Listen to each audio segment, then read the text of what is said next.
Hi everyone, my name is Shahriza bin Abdullah. I'm from Group 3 for BEES3033 Group B. So today, me and my group want to present about German Historical School. Before I start my presentation, I want to introduce my group member. The first one is Muhammad Fairuz bin Mazlan, and the second one is Nur Atika binti Samsul Majidi, and the last one Nur Ainiza binti Jasmi. In chapter 11, we will discuss about German historical school, five major questions and contribution of Frederick List, Wilhelm Rocher, and Gustav Schamuller in developing the ideas of that school. German Historical School arose in 1840 with publication of Frederick List and Wilhelm Rocher. The school ended in 1917 when the Gustav Schamuller died. By then, economists in general had observed some of the ideas of the school, and the school no longer exists as a distinct entity. German historical economists were generally critical of classical economists.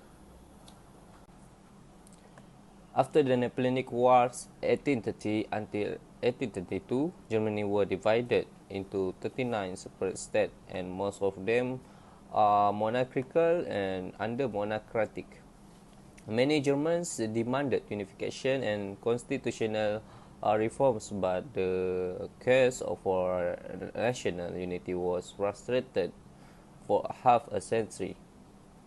The Germany struggle against Napoleon had aroused patriotism and nationalism emotions. Prussia, the largest, richest, most militaristic, and most powerful state in Germany, dominated the country. Foreign and native conservatives saw Prussia as a defensive wall against the democracy and socialism.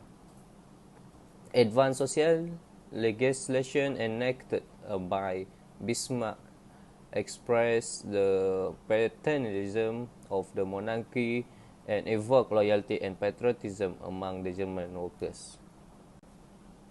Bismarck bragged that Germany the kings made the revolution. He had such defended and rationalized the German way of life by questioning the historical relevance of the British classical economic doctrines, that is laissez-faire. British theories were obviously inapplicable to the German situation. Competition and freedom of enterprise were restricted in Germany. The third one for major tenet is inductive or historical approach.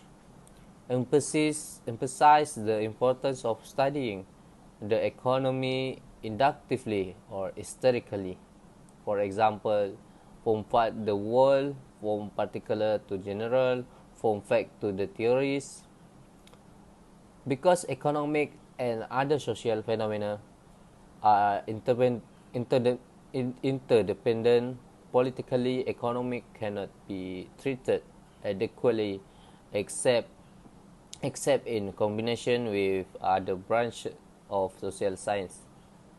It undertook massive inductive studies using primary source material and studying changing social institutions. This historical school claimed that its historical method allowed it to study all the force of an economic phenomenon, all the facts of economic behavior, not merely the economic logic. Today, the historical inductive method has become generally accepted as a complementary or to marginalist abstract deductive method. The last one is advocacy of conservative reform. Political economy must not merely analyze motive that prompt economic activity, but must weigh and compare the moral merit of this action and their outcome, which is efficiency versus equity. It must determine a standard of the proper production and distribution of wealth so that the demands of justice and morality are satisfied. The German state should be entrusted with the amelioration of conditions for the common man.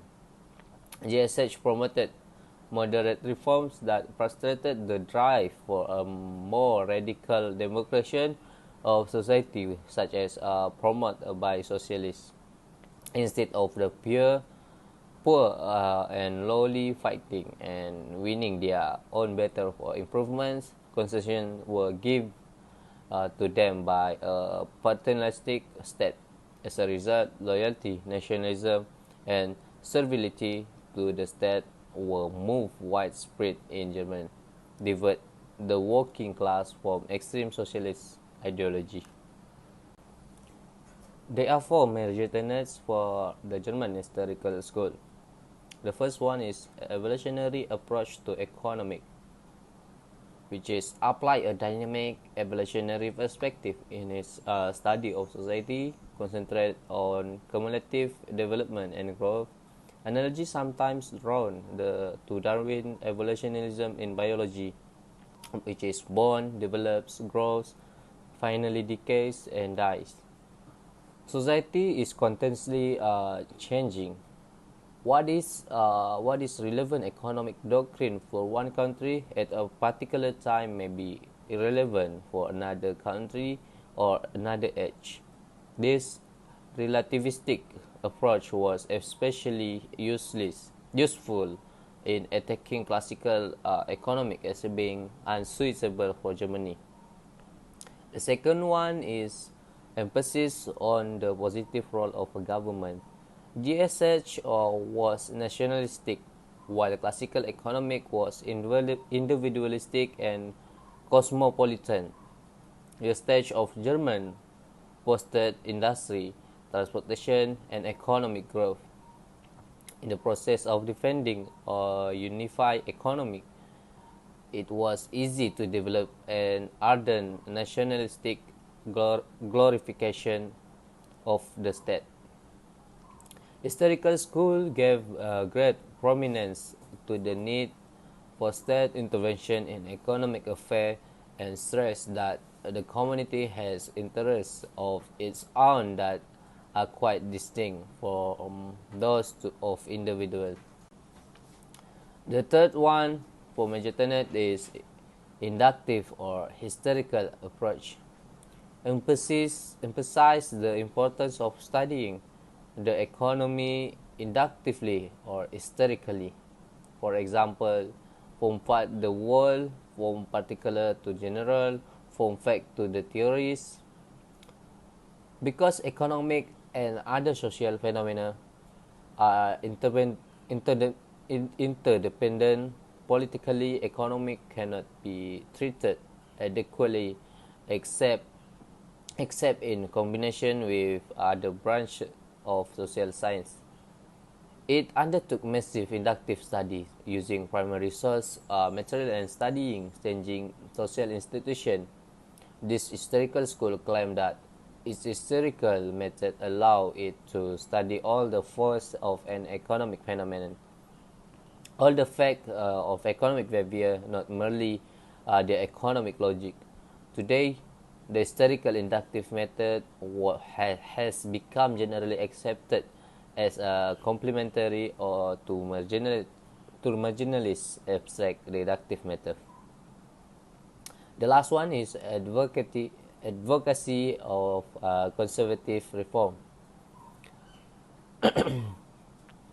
Political economy must not merely analyze motive that prompt economic activity, but must weigh and compare the moral merit of this action and their outcome, which is efficiency versus equity. It must determine a standard of the proper production and distribution of wealth so that the demands of justice and morality are satisfied. The German state should be entrusted with the amelioration of condition for the common man. GSH promoted moderate reforms that frustrated the drive for a more radical democratization of society, such as promoted by socialists, instead of the poor and lowly fighting and winning their own battle for improvements. Concessions were given to them by a paternalistic state. As a result, loyalty, nationalism, and servility to the state were moved widespread in Germany, divert the working class from extreme socialist ideology. Hello, I'm Atika and I will be continuing the next part, which is whom did the historical school benefit? So to keep it short, there are two parties that benefited from GHS, which is short for German Historical School.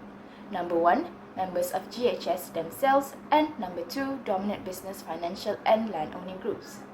Number one, members of GHS benefited because they share close and friendly relations with government officials, which allowed them to rise to many dominant positions in academic life.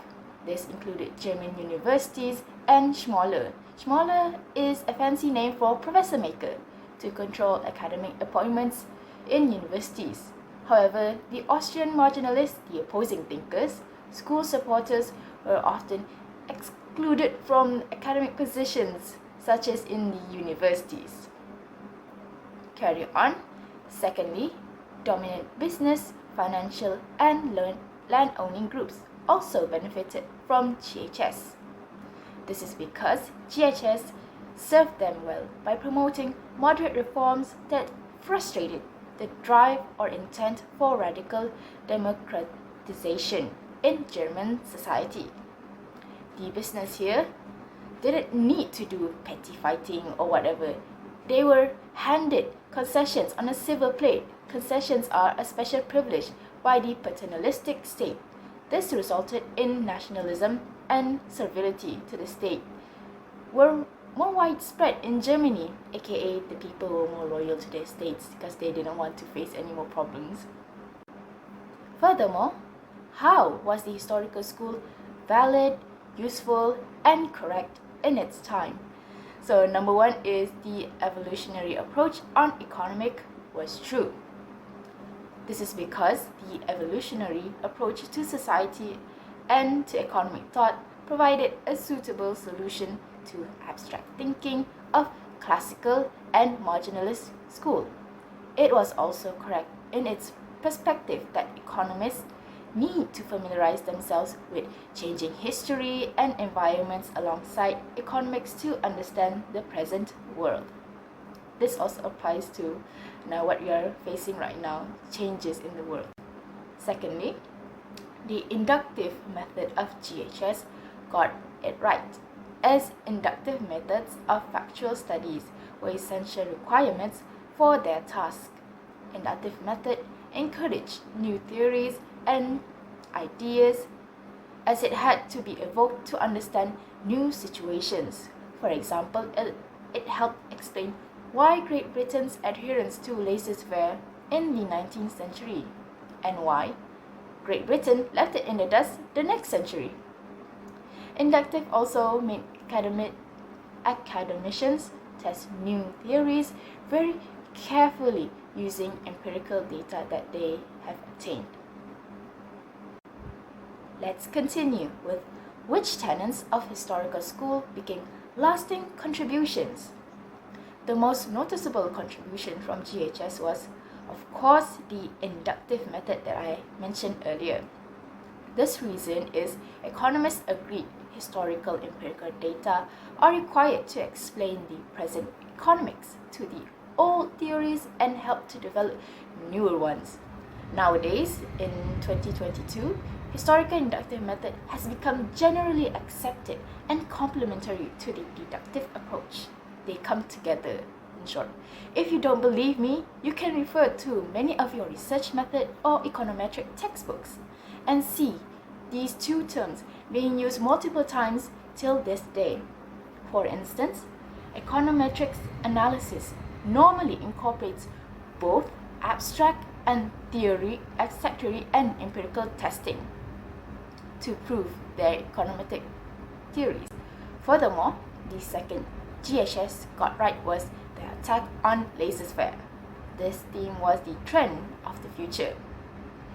It's a good thing that members of GHS recognize that unrestricted free enterprise does not necessarily produce the best possible results for society as a whole. They were also right in their belief that reform can be a substitute for worse upheavals brought on by sharpening class distinctions. However, one concept of GHS that didn't last was German nationalism that, advocated by the historical economists, overreached itself, which it later evolved into frenzied militarism. This is because during the century ending in 1914, the hope was rising that the world could achieve peace and universal harmony. The German historical economists struck a strident note of nationalism that jarred the nationalist sentiments of goodwill. Their ideas, perhaps unintentionally, contributed to the climate in Germany that led to World War I and World War II. Moving on, the most anticipated slide of all, the most notable figures that contributions in developing the ideas of German historical school are, as you can see here on the slide. Three figures that everyone must remember are: first, Friedrich List; secondly, Wilhelm Roscher; and third, Gustav Schmoller. Let's start with the first good-looking chap we see here. His name is Friedrich List. His life story and times begin with 1816. He became a government clerk, and shortly after he rose to the position of ministerial under-secretary. Then in 1819 accepted a professorship in administration and politics at the University of Tübingen. Side note, this university is still operational in Germany in 2022. He then became active in promoting a strong political and commercial union of the German states. Then, List presented a petition for a customs union to the Federal Assembly on behalf of an association of merchants and manufacturers that he had organized. The following year, 1820, List was elected to his state legislature. List advocated for administrative and financial reforms that were considered very radical in his day, before serving 8 months in prison, then got deported to the United States of America. Sad, right? Okay, now I will continue about Friedrich List. My name is Nur Ainiza. My metric number is 2819 and 15. From 1825 to 1832, he lived in the United States, where he became a farmer, a journalist, and a business promoter, making and losing a fortune in coal mining. His protectionist ideas gained much more popularity in the United States than in Germany. After returning to Germany in 1833, List became an ardent advocate of a railway network for Germany. The railway line built in Germany were to follow closely his sketch in a pamphlet. His effort to create a German custom union were realized in the establishment of the Zollverein in 1834. In 1846, financial difficulties, ill health, and despair over the delay in German unification darkened his later days, and in 1846 he committed suicide. The plan he presented for a German postal system and a national patent law were realized more than 20 years after his death. Next, protection for infant industries, defense of tariff. List advocate free trade within Germany while championing a high tariff against imports of manufacturing goods to protect newly emerging domestic industries. However, List opposed protection for agriculture because this was an old, mature industry and because manufacturing required cheap food for labor and cheap raw material.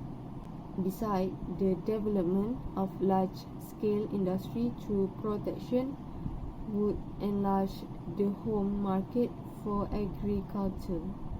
List severely condemned Adam Smith and classical economics for claiming universality for doctrines that were appropriate for England but inappropriate for underdeveloped countries. List popularized the idea of a stage of economic growth and urged that the government actively assist a people who wish to pass from a lower to higher stage to against the competition of more advanced nations. Only after a country reached industrial maturity could it revert to free trade. Next, List denied Smith's notion of the harmony of interests between the individual and society, arguing that the immediate private interests of certain members of the community do not necessarily lead to the highest good of the whole. A nation may suffer, for example, from an absence of manufacturing industry, but some people may flourish in selling foreign manufacturing to domestic consumers.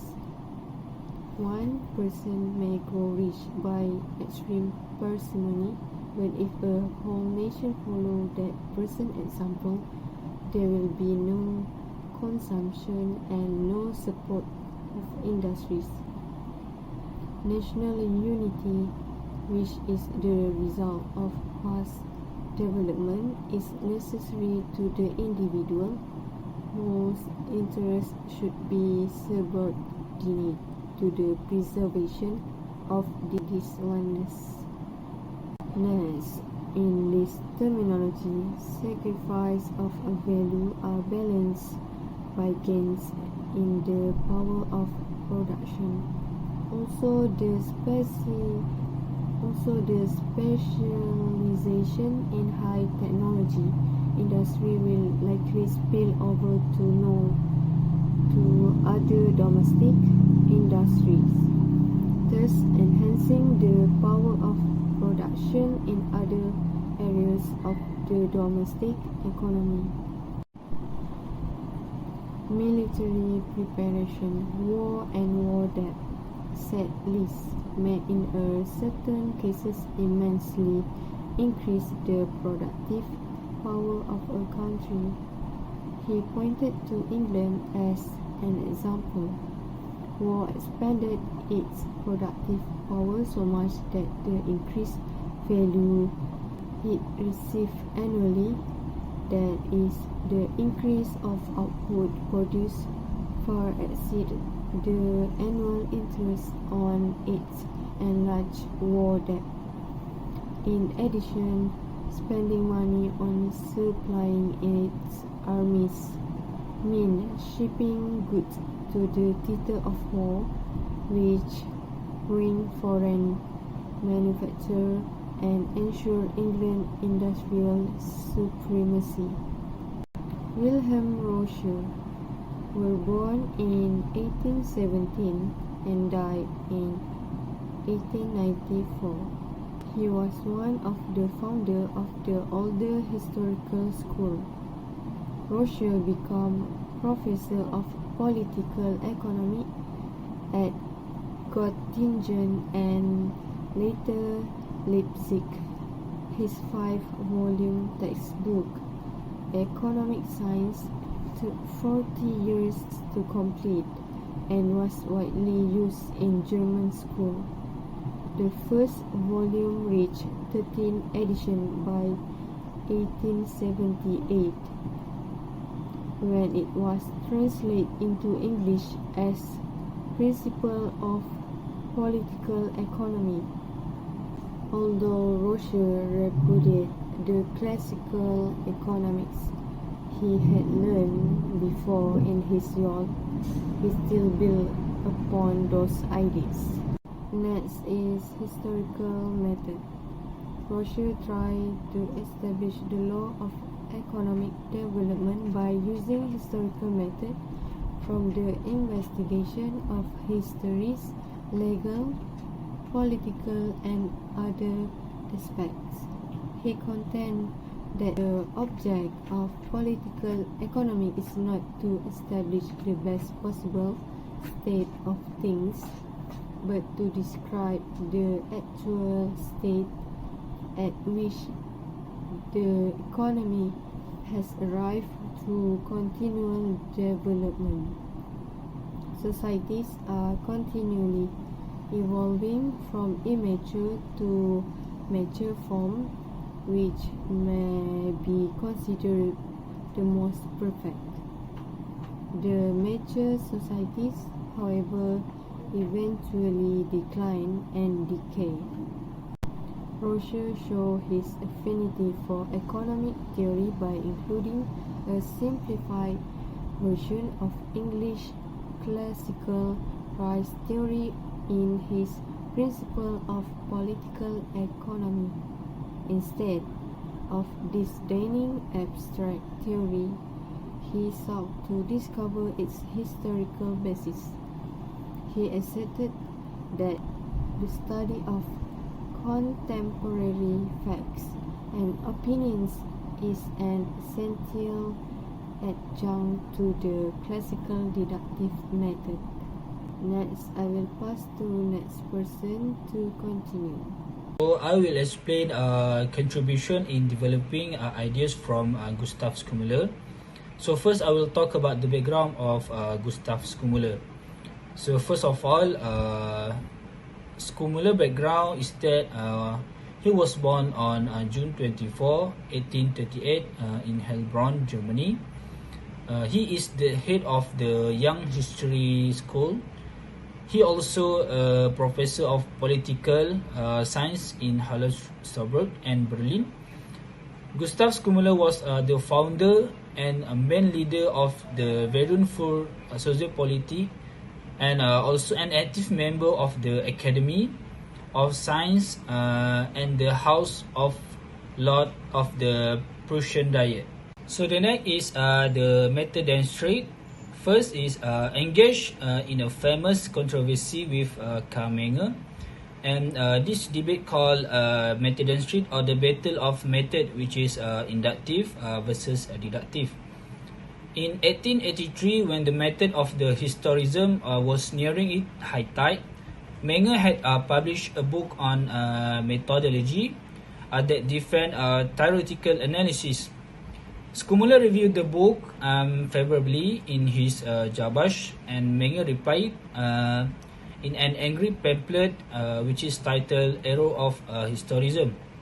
The historians have invaded the realm of our science like invading armies in order to impose their language, habits, terminology, and methods on us, and they vehemently oppose any field of study that does not fit their preconceived notion. When Schumacher received a copy of Menger pamphlets for review in his Jabash, he printed an announcement that he was unable to review it because he had written it immediately to the author. Schumacher had also printed the insulting letter to Menger that he had included with the pamphlet. In the end, the magistrate seemed to resolve itself into the belief that both inductive and deductive method are important and that they normally supplement each other. Schumacher's emphasis on historical research was repeated in his book, which is Political Economy and its Method. So social reform from Gustav Schumacher. Skumula believed that the ethical value judgment are to be encouraged, and justice in the economic system is to be realized through a paternalistic policy of social reform, further by the state and all social group. Skumula accused that older historical school of attempting to apply the lesson of history too quickly. Despite the innumerable massive historical studies he and his disciples published, they failed to produce an economic theory. So their major contribution lay in the area of economic history. So next is protectionism. So Skumula had changed his view on protectionism in the late of his life, and he had been an ardent advocate for free trade when he is young. So in 1901, he favored a protection tariff for Germany, and he held Alexander Hamilton and Friedrich List as his teachers. Skumula had denied that the new era of protectionism has arisen, and it is because of economists and statesmen had been unable to understand the beautiful argument for free trade. And Skumula had justified tariff on the basis of Lee's infant industry argument and goes further of it. He felt that the tariff are international weapon that might benefit a country if it is being used skillfully. So conclusion for this topic, which is German historical school, is the German historical schools arose in 1840 with the publication of Friedrich List and Wilhelm Roscher, and ended in 1917 when Gustav Skumula died. And yes, German historical school general were critical of classical economic, and they characterize the abstract, deductive, static, unrealistic, and unhistorical qualities of classical and marginalist methodology. So they suggested the use of evolutionary and inductive method in economic analysis and impulsive government intervention in the economy through conservative reform. And the German historical economists tried to improve the situation of ordinary people by improving their health status, living standard, and efficiency as factory workers. As a result, the combination of nationalism, patriotism, militarism, paternalism, devotion to duty, and hard work, and massive government intervention not only promote the industrial growth in Germany, but also strengthen the loyalty of worker and ordinary people to the state, and prevent them from supporting the socialist ideology.